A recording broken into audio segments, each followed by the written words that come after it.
Hello everyone, welcome to a online solution. मैं हूं अशफाक। स्वागत आप सभी को मेरे चैनल पे। तो आज यहाँ पे बहुत ही इंपॉर्टेंट ये वीडियो लाया हूँ। एप्लीकेशन कैसे लिखेंगे अपने टीचर के पास, अपने हेडमास्टर के पास, अपने प्रिंसिपल के पास या किसी के पास भी अगर आपको एप्लीकेशन लिखना हो तो एप्लीकेशन लिखने का क्राइटेरिया क्या है, उसका तरीका क्या है। तरीका अगर आपको पता है तो फिर जो मैटर हो, जिस मैटर पे एप्लीकेशन लिखना हो, एकदम आराम से वो लिख दोगे, है ना। इस वीडियो में मैं उसी के बारे में बात करूंगा। फिलहाल मैं एक एप्लीकेशन आपके सामने लिख करके मैं बताऊंगा कि कैसे लिखना है, क्या तरीका होना चाहिए लिखने का। बाकी मैटर तो आपके साथ आप पे डिपेंड करता है कि क्या मैटर है, किस हिसाब से बोल रहा है। इसके लिए एप्लीकेशन लिखने लिए आपको कम से कम थोड़ी मिनट तो इंग्लिश तो आनी ही चाहिए। प्रेजेंट यानी कि टेंस वगैरह आपको बनाना आना चाहिए। टेंस वगैरह आता बनाने तब तो आराम से लिख देंगे। अपनी बात जो हिंदी माइंड में आ रहा उसको इंग्लिश में ट्रांसलेट करके लिख सकते हैं।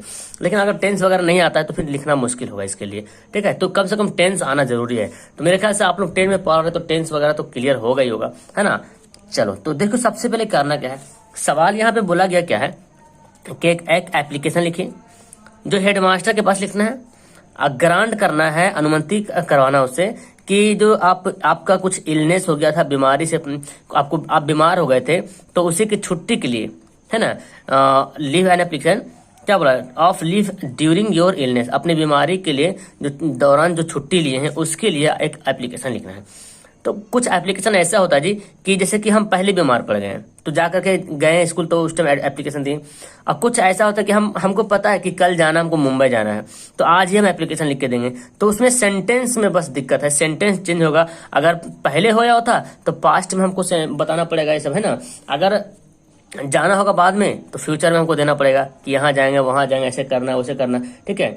तो फिलहाल यहाँ पे आपको क्या बताना है कि आप यहाँ पे मतलब बीमार थे, किस कारण बीमार थे, क्या हो गया था, एक लाइन देना है। और इसमें ज्यादा लॉन्ग नहीं करना, ज्यादा मतलब लॉन्ग नहीं करना है, मतलब समझ में आ जाए देखने के बाद। और यहाँ पे लिखा थोरो योर क्लास टीचर। अगर थोरो योर क्लास टीचर रहेगा तो थोरो क्लास टीचर का नाम देंगे, क्लास टीचर लिखेंगे, और नहीं रहेगा तो नहीं लिखेंगे, ठीक है। यहाँ पे रहेगा तो, अगर सिर्फ यहीं तक है तो फिर इसकी जरूरत नहीं पड़ेगी, आगे मैं बताऊंगा। सबसे पहले यहाँ पे तो ये जो पैराग्राफ है आपको, ये जो कॉपी आपका है, सबसे पहले आप यहाँ पे लिख देंगे टू, ठीक है। टू का मतलब हिंदी होता है ना सेवा में। सेवा में टू लिखने के बाद आप इसके नीचे एकदम यहाँ पे आएंगे, ठीक है, यहाँ पर। और किसके पास लिखना है, हेडमास्टर के पास लिखना है, तो लिखेंगे to the headmaster.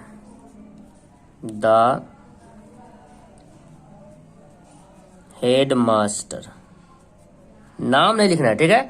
To the headmaster लिख लिए, टू द हेडमास्टर लिख रहे हैं। उसके बाद आप ये किस स्कूल में लिख रहे हैं, किस जगह के लिए, किस जगह पे लिख रहे हैं, कौन सा है। अगर आप कहीं बैंक वगैरह में लिख रहे हैं तो बैंक का एड्रेस देना पड़ेगा। ये हेडमास्टर का एड्रेस मतलब उसका घर का एड्रेस नहीं बल्कि स्कूल का एड्रेस देना है, ठीक है। मान लेते हैं कि संत जोसेफ स्कूल है, कुछ हम ऐसी तरह देते हैं, संत जोसेफ स्कूल पटना, इस तरह कुछ भी एड्रेस होगा आपका, आपके जो हेडमास्टर जहां भी होगा, जो भी होगा यहाँ पे एड्रेस लिखेंगे, ठीक है। और संत जोसेफ स्कूल यहाँ जो पटना लिखेंगे, ये पटना यहाँ पे नहीं लिखेंगे, सॉरी। उसका ये स्कूल का नाम दे देंगे, अब एड्रेस लिखेंगे नीचे पटना। पटना, गया, भागलपुर, जहानाबाद, औरंगाबाद, जो भी जहां का है, दिल्ली, मुंबई, जहां का है वहां लिखेंगे। ये यहाँ पे नहीं पड़ेगा, ठीक है। To the headmaster. अगर प्रिंसिपल है तो टू द प्रिंसिपल करेंगे, बैंक में है तो टू द मैनेजर करेंगे, जहां भी लिखेंगे, मुखिया के पास लिख रहे हैं तो टू द मुखिया लिखेंगे, ठीक है ना। ग्राम पंचायत तो टू द ग्राम पंचायत लिखेंगे, समझ आ रहा ना। और डीएम के पास लिखना टू द डिस्ट्रिक्ट मजिस्ट्रेट लिखेंगे। जिसके पास लिखना है यहाँ पे लिखना पड़ेगा, उसका एड्रेस देना पड़ेगा जहां पे लिख रहे हैं, और उसके नीचे उसका एड्रेस डालना। ये उसका मतलब कि जैसे स्कूल है तो स्कूल लिख रहे हैं, आप लिख रहे हैं हेडमास्टर के पास तो हेड, प्रिंसिपल के पास है तो प्रिंसिपल, जिस स्कूल में उस स्कूल का नाम देंगे और नीचे अपना एड्रेस देंगे, उसका इस स्कूल का एड्रेस, ठीक है। जैसे इसका मैं दे दिया पटना, संत जोसेफ स्कूल पटना।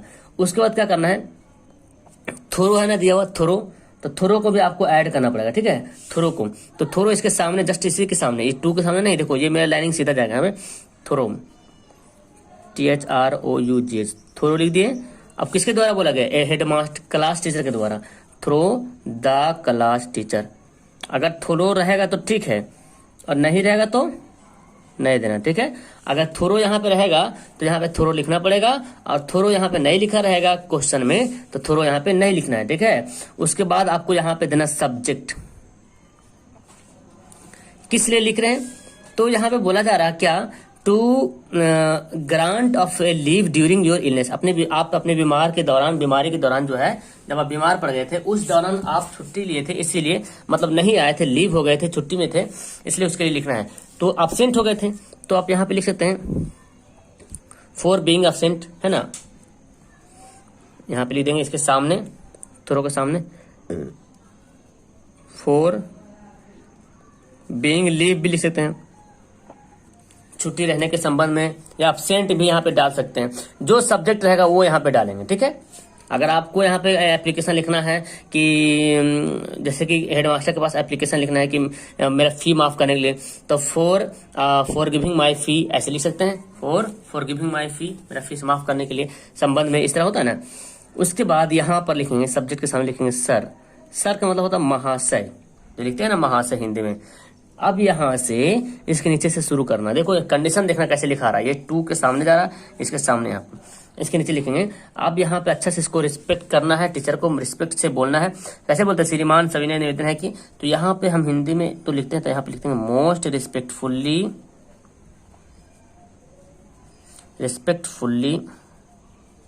है ना। I want to state that, I want to say that भी लिख सकते हैं, स्टेट भी लिख सकते हैं, बहुत अच्छा यहाँ पे एक वर्ड आता है स्टेट डैट, मतलब कहना होता है। I want to state that, मैं कहना चाहता हूँ कि, अब आप क्या है, ज्यादा लॉन्ग नहीं करना इसको, बस आप क्या कहना चाहते हैं यहाँ पे लिखेंगे, I want to state that I am suffering from fever since yesterday. आप क्यों एब्सेंट थे, लीव, छुट्टी लेने के लिए, फॉर बीइंग लीव, छुट्टी में, फॉर बीइंग लीव, है ना, छुट्टी के लिए, या फॉर बीइंग एब्सेंट भी रख सकते हैं, ठीक है। तो यहाँ पे most respectfully I want to state that I am, अच्छा ये full student, I am suffering, आप देखो यहाँ पे जो करेंगे सफरिंग, इसके सामने लाएंगे suffering, I am suffering from fever, I am suffering from fever since yesterday, यानी कि कब से अब थे, यस्टरडे। अगर डेट आपको पता है कि 4 दिन छुट्टी थे, तो फ्रॉम फीवर लिखने, सिंस लिख के तारीख यहाँ पे डाल देंगे 12 अगस्त 2020 से 15 अगस्त 2020 तक, ऐसे यहाँ पे डेट डाल देंगे, ठीक है। लेकिन आपको पता है यस्टरडे, यानी कि कल आप थे, एक दिन छुट्टी थे, इसलिए हम यहाँ पे लिख देंगे since yesterday the doctor has diagnosed, यानी कि डॉक्टर से चेक करवाने पर, तो यहाँ पे लिख सकते हैं द डॉक्टर हैज डायग्नोज्ड, करेंगे यहाँ पे DIAG, diagnosed, the doctor has diagnosed it to be, यहाँ पे जो आपका प्रॉब्लम वो देना पड़ेगा, it to be malaria fever,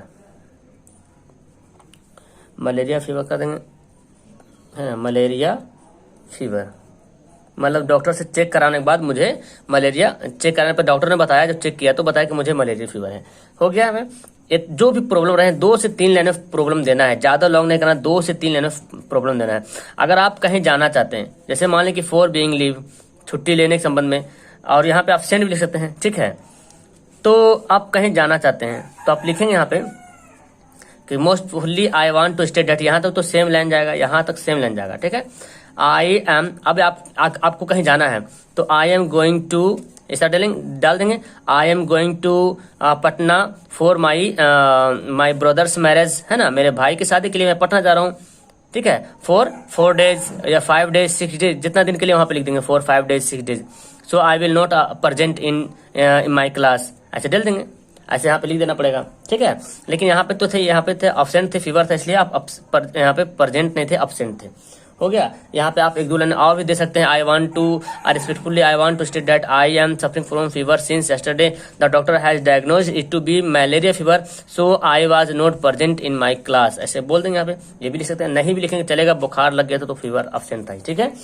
उसके बाद यहाँ पे अब जो लाइनिंग जो इसके सामने यहाँ पे आएगा, देखो ये समझो, हेंस, यहाँ पे लिखेंगे हेंस, अतः लिखते हैं, अतः हेंस, अतः therefore I request you to grant, I request करेंगे फिर से, I request you to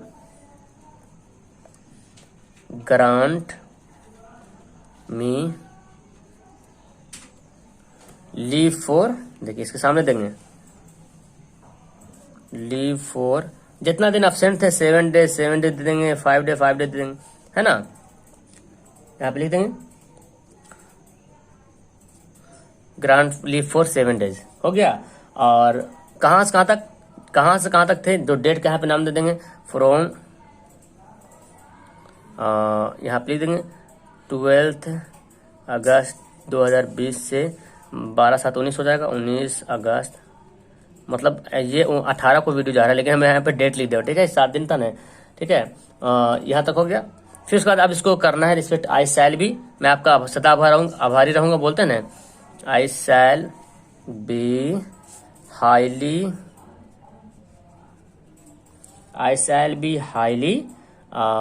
thankful to you,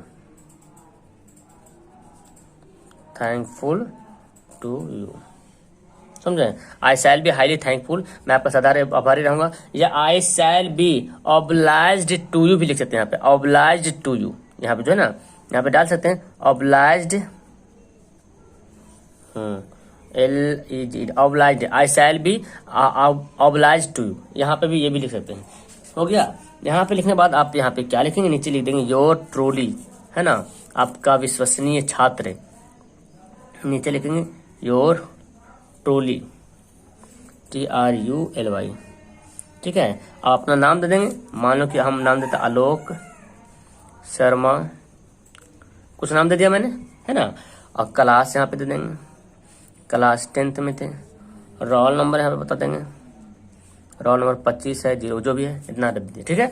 तो बस ये कंडीशन लिखने का आपका मैटर डिपेंड करता है कि आप किस पर लिख रहे हैं एप्लीकेशन। तो ये जो कंडीशन में बताया हूँ ना, ये देखो इधर से फिर से बताता हूँ इस तरफ से, ये देखें आप, ये जो लाइन जा रहा है ना, सीधा दिखेगा आपको, देखो ये जो लाइन जा रहा है ना, ये एक जो लाइन है ये सीधा जाना चाहिए, ठीक है। खैर ये तो आगे बढ़ गया, अगर ये भी सीधा होता तो और बेहतर होता, इसकी वजह से आगे बढ़ गया। ये देखो यहाँ पैराग्राफ इस तरह से अगर लिखेंगे तो और बेहतर होगा, और इसके सामने ये रहेगा, ये जब लाइनिंग यहाँ से कटेगा तो फिर इसी के सामने सर के जो सामने है ना सब्जेक्ट सर, इसी के सामने ये लाइन शुरू होगा ये। तो आप डिपेंड करता है आपके एप्लीकेशन पे, आप किस हिसाब से एप्लीकेशन लिख रहे हैं, किस पर लिख रहे हैं, लेकिन स्ट्रक्चर यही रहेगा, ठीक है। सब्जेक्ट डालेंगे, ये जो लिखने के जो छोड़ घटाओ, जो इधर छोड़ रहे इधर बढ़ा रहे हैं, वही तरीका लिखने का, बस वही फंडा है। तो अगर आपको इतना पता है तो इसको लिखने के लिए तो भाई आपको कुछ ना कुछ तो जानना पड़ेगा। ये तो लाइन सेम है। मैं कहना चाहता हूँ कि अगर आप पहले से एब्सेंट होना चाहते हैं तो लिखेंगे I shall not be present in my class because I am going to, यहाँ वहाँ कहीं दे देना, मैं यहाँ जा रहा हूँ वहाँ जा रहा हूँ, ठीक है, तो हो जाएगा। और फिर उसके बाद ये वाला ये सेम लिखना है, hence therefore I request you to grant me for, जितना दिन रहेगा उतना दिन यहाँ पे देंगे, ये लाइन भी सेंस रहेगा, सेम रहेगा, hence therefore I request you to grant me leave for, यहाँ पे 7 डेज 5 दिन 4 दिन 6 दिन जितना रहेगा वहां से यहाँ तक डाल देना है, ठीक है। या फिर ये सेम लाइन लिखना, I shall be highly thankful to you या I shall be obliged to you. बाकी ये तो बीच में मैटर क्या बनता है, मैटर बनता है कि आपका सब्जेक्ट क्या लिखना है, जो हिसाब से सब्जेक्ट रहेगा यहाँ पे, और यहाँ पे ये जो लिखना है आपको, तो 2-3 सेंटेंस आपको कम से कम तो आना चाहिए। टेंस पढ़े हुए तो जरूर आप बताएंगे आराम से ना। तो यही इसका फंडा है एप्लीकेशन लिखने का। इसके बाद मैं आपको खत लिखने के लिए भी बताऊंगा। चलो, तो आपको मेरे ख्याल से लिखने आ गया होगा कुछ, तो आपको मैं होमवर्क देता हूँ, आप इसको बनाना, लिखना और मेरे पास भेजना। आपको क्या किस पर लिखना है, तो यहाँ पे होमवर्क लिखता हूँ, right an application to your headmaster for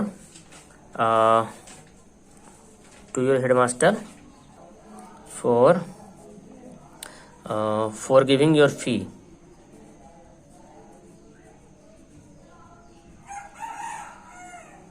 for giving your monthly fee, यानी कि मंथली फी माफ कराने के लिए संबंध में आपको हेडमास्टर के पास लिखना है। सारा कुछ ये लिखेंगे सेम, जो एड्रेस वो लिख देंगे। थ्रो तो मैं दिया नहीं तो थ्रो लिखने की जरूरत नहीं है। सब्जेक्ट क्या लिखेंगे, फॉर गिविंग मंथली फी, डाल देना है सर। ये तो पूरा लिखना, most respectfully I want to say that. अब आपको फी माफ कराना है तो आपको लिखना पड़ेगा, I am I belong to poor family, है ना। My father is not able to pay my फी, है ना। इस तरह से 2-3 लाइन देंगे, क्योंकि मेरे पिताजी इतना कम कमाते हैं कि पैसा चुका नहीं पाते हैं ना। तो इस तरह से डाल देंगे आप, और फिर लास्ट में लिखेंगे hence therefore I request you to grant me, या ग्रांट आप नहीं करेंगे, you to request to grant, grant यहाँ नहीं करेंगे, you to request for giving my monthly fee, I shall be highly thankful to you. इस तरह से डाल देंगे। बस यही तो फंडा है, मेन आपका ये तरीका किस तरह से लिखते हैं, बस वही तरीका है।